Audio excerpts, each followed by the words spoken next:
এই ভিডিঅ'টো বনোৱাত সহায় কৰিছে মোক মোৰ নিজৰ বাইদেৱে। তাইক বহুত ধন্যবাদ জ্ঞাপন কৰিছোঁ।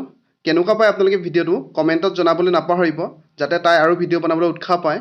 মই অকলে সকলো ছাবজেক্টৰ ভিডিঅ' বনোৱাটো সম্ভৱ হৈ নুঠে, কাৰণ বহুত সময় লাগে এটা ভিডিঅ' বনাওঁতে। ৰিচাৰ্চ কৰিবলগীয়া হয়, নিজে পঢ়িবলগীয়া হয়, নোটছ বনাবলগীয়া হয়, ভিডিঅ' বনাবলগীয়া হয়, এডিট কৰিবলগীয়া হয়, বহু সময় যায়। গতিকে তাইক বহুত ধন্যবাদ জ্ঞাপন কৰিছোঁ যে তাই এই ভিডিঅ'টো বনাই দিছে। ডক্টৰ নিৰ্মলপ্ৰভা বৰদলৈ। জন্ম 20 জুন 1933 চন, শিৱসাগৰ জিলা। পিতৃৰ নাম ধৰ্মেশ্বৰ শৰ্মা বৰদলৈ, মাতৃৰ নাম মুক্তাবালা বৰদলৈ। তেখেতৰ প্ৰকাশিত পুথি আৰু গ্ৰন্থসমূহ হৈছে বনফৰিঙৰ ৰং, সুদীৰ্ঘ দিন আৰু ঋতু, দিনৰ পিছত দিন, কবিতাৰ কথা, অসমৰ লোক সংস্কৃতি, শিৱ। তেখেতে লাভ কৰা সন্মান আৰু বঁটাসমূহ হৈছে সাহিত্য একাডেমী বঁটা লাভ কৰিছিল 1983 চনত।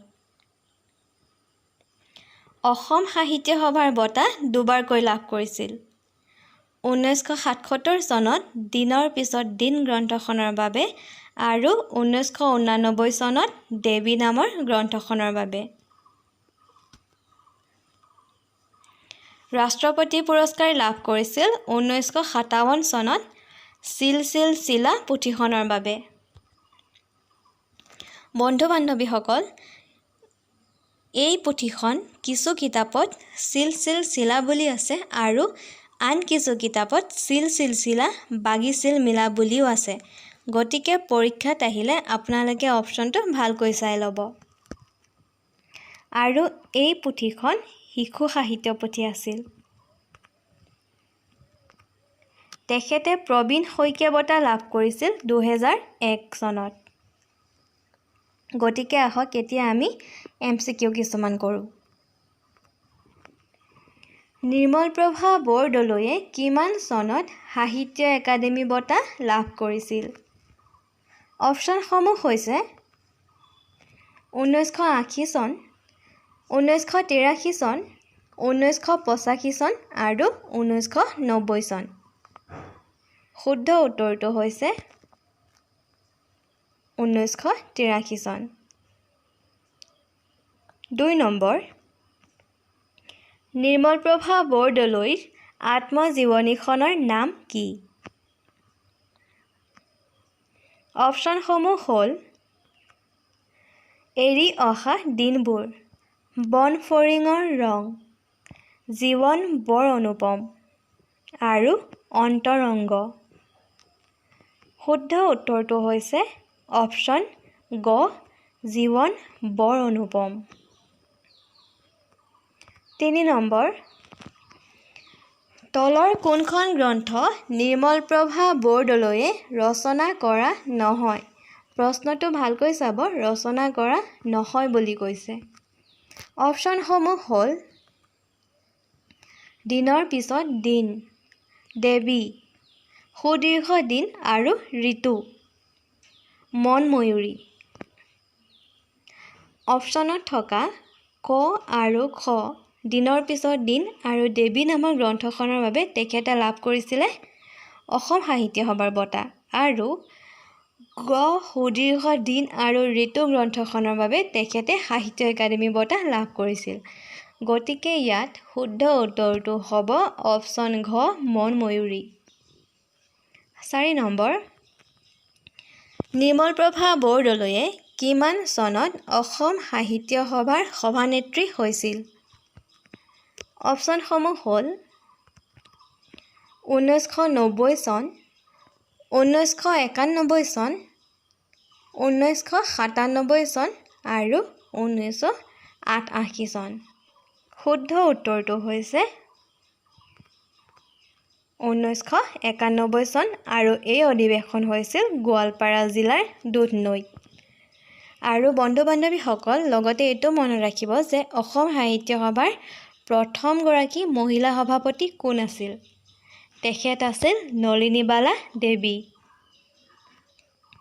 5 নম্বৰ, নিৰ্মলপ্ৰভা বৰদলৈৰ প্ৰথম কবিতা পুথিখনৰ নাম কি? অপশ্যন: বনফৰিঙৰ ৰং, অন্তৰংগ, বালিচন্দা আৰু ওপৰৰ এটাও নহয়। শুদ্ধ উত্তৰটো হৈছে বনফৰিঙৰ ৰং।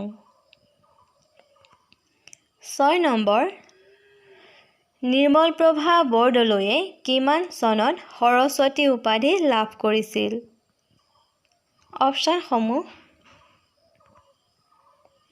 1980 চন, 1990 চন, 1987 চন, 1992 চন। শুদ্ধ উত্তৰটো হৈছে 1987 চন। 7 নম্বৰ, কোনখন গ্ৰন্থৰ বাবে নিৰ্মলপ্ৰভা বৰদলৈয়ে দুৰ্গাধৰ বৰকটকী বঁটা লাভ কৰিছিল? অপশ্যনসমূহ: দেৱী, বনফৰিঙৰ ৰং, শিৱ আৰু জলপদন। শুদ্ধ উত্তৰটো হৈছে দেৱী। 8 নম্বৰ, নিৰ্মলপ্ৰভা বৰদলৈক সৰস্বতী উপাধি কোনে প্ৰদান কৰিছিল? আগৰ প্ৰশ্ন এটাত পাইছোঁ সৰস্বতী উপাধি কিমান চনত পাইছিল আৰু ইয়াত সুধিছে কোনে প্ৰদান কৰিছিল। অপশ্যনসমূহ চাওঁ আহক। অসম সাহিত্য সভা, অসমীয়া সমাজ, সংস্কৃত সমাজ আৰু ওপৰৰ এটাও নহয়। শুদ্ধ উত্তৰটো হৈছে সংস্কৃত সমাজ। 9 নম্বৰ, নিৰ্মলপ্ৰভা বৰদলৈৰ একমাত্ৰ উপন্যাসখনৰ নাম কি? অপশ্যনসমূহ: পদুম কুঁৱৰী, ৰঙা কৰবীৰ ফুল, ভানুমতী আৰু জলপদ্ম। অপশ্যনবিলাকলৈ ভালকৈ চালে আপোনালোকে দেখিব যে কত থকা পদুম কুঁৱৰী এই উপন্যাসখন লিখিছিল লক্ষ্মীনাথ বেজবৰুৱাই। ৰঙা কৰবীৰ ফুল এইখন এখন ভ্ৰমণ কাহিনীমূলক আৰু লিখিছিল হেম বৰুৱাই।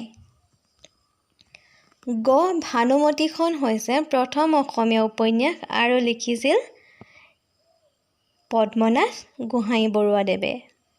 গতিকে ইয়াৰ শুদ্ধ উত্তৰটো হ'ব অপশ্যন ঘ জলপদ্ম। 10 নম্বৰ, নিৰ্মলপ্ৰভা বৰদলৈয়ে কনকলতা বৰুৱা বঁটা কিমান চনত লাভ কৰিছিল? অপশ্যনসমূহ: 2004 চন, 2010 চন, 2002 চন আৰু 2005 চন। শুদ্ধ উত্তৰটো হৈছে অপশ্যন ক 2004 চন। 11 নম্বৰ, নিৰ্মলপ্ৰভা বৰদলৈয়ে কিমান চনত ডক্টৰেট ডিগ্ৰী লাভ কৰিছিল? ক 1970 চন, খ 1972 চন, গ 1975 চন আৰু ঘ 1980 চন। শুদ্ধ উত্তৰটো হৈছে 1972 চন। 12 নম্বৰ, নিৰ্মলপ্ৰভা বৰদলৈৰ ছদ্ম নাম কি?